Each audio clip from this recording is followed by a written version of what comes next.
800 pèlerins de la filière gouvernementale sont déjà sur place à Médine. C'est en attendant les derniers convois en provenance de Bamako.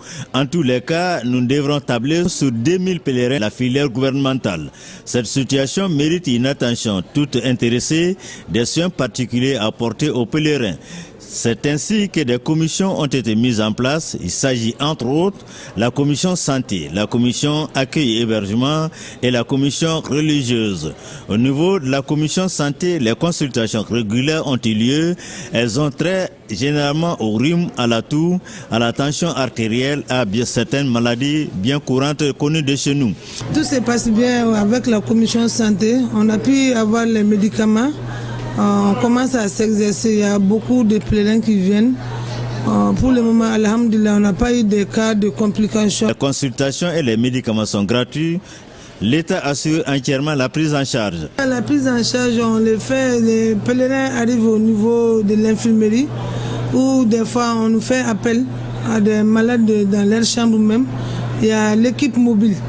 Quant à la commission accueil-hébergement, comme son nom l'indique, elle reçoit les pèlerins, trie leurs bagages, les répartissent entre les différentes chambres et s'assure de la bonne hygiène sur le lieu. Jusqu'à ce jour, on peut dire Dieu merci. Nous sommes présentement au 3e vol, à l'hébergement du 3e vol. Premier, deuxième sont tous écoulés, très bien passés. Donc maintenant, nous sommes sur le 3e. Et ça se passe très bien, Inch'Allah. Comme on le dit, qui dort dîne, pour évoquer la restauration qui est assurée ici par des hommes et femmes dédiés à cet effet.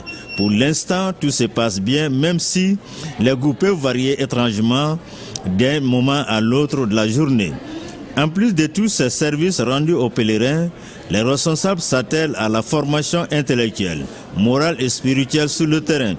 On doit faire les visites demain avec le premier, le deuxième, troisième vol.